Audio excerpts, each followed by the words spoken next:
it is other organizations that are out here that's doing the work and people doing the work. And when we just say where they at, we can't find them. To me, I feel like we giving into the motion that they say, oh, ain't nobody out here really fighting for the injustice. I feel like it is people fighting for injustice. I don't think so. It's just not getting seen. So here's the realistic issue I have with that. One thing that you said earlier was that there are individuals, and I feel like it's too individualized.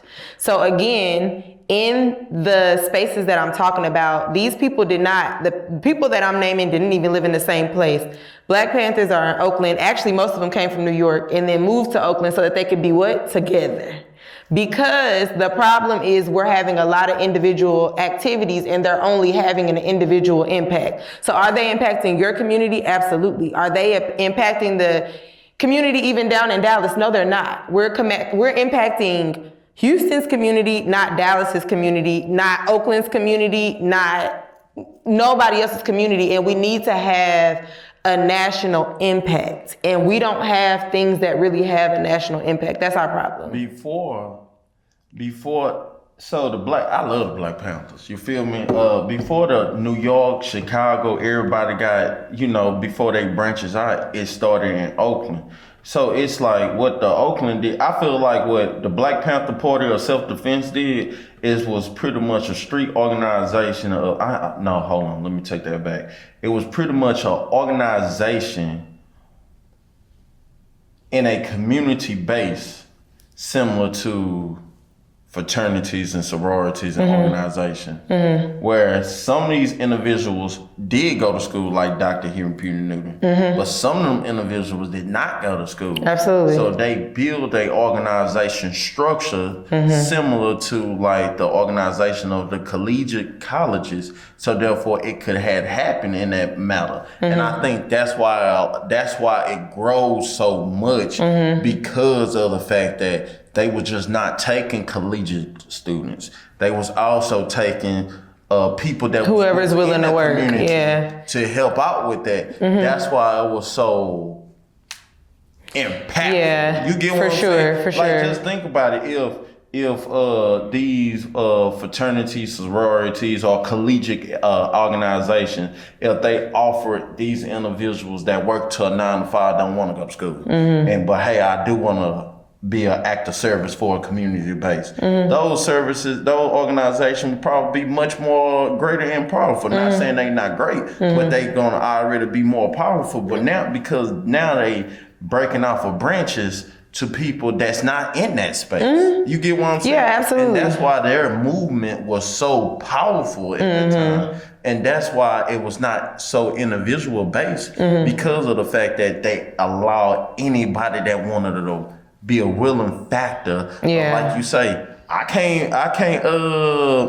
not about to stand here with no rifle. I'm not doing it. There's other people that did it. So at that time, it probably been collegiate students said, man, I ain't finna do that. And was probably some other people that was some military. And say, hey, man, I don't mind. So due to the fact that, like you, again, I'm going to what you saying. You said you're an author, and I like the video. You get what I'm saying? So due to the fact that you're an author, I do a video, it brought us here where we can do something like that. You was an individual, I was an individual, and them talents brought us together, so therefore we can work together. Right. You kind of get what I'm saying? So at the end of the day, some of these spaces are limited because some people can't even access it because some people don't like college.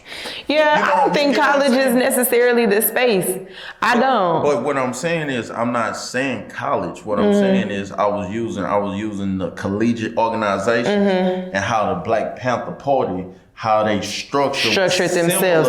So it's just an organization, is all you're saying. They structured themselves, just like I said, the civil rights movement structured themselves as an organization. They used the church, really, to continuously structure themselves. So they travel within church to be able to send a message as they did in slavery. That's what they used, is the church system to be able to go places and send a message that ain't nobody listening to. They're not coming here to hear what we talking about in church. So that's what they were doing within slavery. That's what they were doing within the civil rights, is going from city to city, church to church, because there's a Baptist church in everybody's community. So you can go there and spread the message of, and most Baptist churches will let you come in and spread a message just like they do when it is time for election. They'll let whoever in the community come in and say, I'm such and such with a such and such district. This is why you should vote for me. Yeah. So we need to use the spaces that we have to speak, to organize, and to bring ourselves together if we do want community. That's what makes me feel that we don't have leadership. I can't say who's going city to city, church to church, organization to organization saying, I need y'all because we're building something. Let's take it back a notch real quick. Because in order for anybody to be a leader of anyone, gotta be a leader of self. Why do you think it's so difficult and challenging for people to lead themselves? I think it depends. I don't really think it's difficult or challenging. I think it is. Personally, I do think that what people struggle with is coming into who they are as themselves, almost how I said earlier. So yeah, you're gonna feel like you're struggling to lead yourself if you're an author and you're trying to be a camera woman. So now you so off of your actual calling that you now feel like nothing that you're doing is right. It's not, because you need to find your rhythm and know yourself enough to be able to say, this is what I do for sure. Almost even like the conversation that we were having earlier where you were saying I'm tough and I'm not coming off of what I feel, because I need to know within myself so deeply that this is me to my core, that then I can lead, because you can't knock me off my square. I know who I am, so I'm able to lead the people. See, see,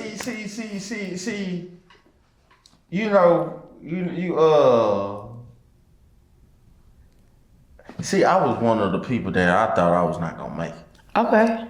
You feel what I'm saying? So, like, the product of the person that you see today was not the product of the person yesterday. Like, what Fat Joe, the yesterday price is not today's price. Yeah. And, like when I be speaking, man, I really be speaking from people that really feel like they didn't have no hope. You kind of get what I'm saying? And that's why I'm like, damn, kind of tough. So I've seen a lot of those people overcome too, though. And sometimes I do see where it's like you don't have as many choices as we feel you have. I do see that. So I'm not gonna act like everybody can just, some people ain't even got boots or straps to pull themselves up by. So I'm not gonna act like that. It's not like everybody can pull themselves up by their bootstraps. It's not that at all. But I do feel more often than not, we're riding that middle line. You're teeter-tottering.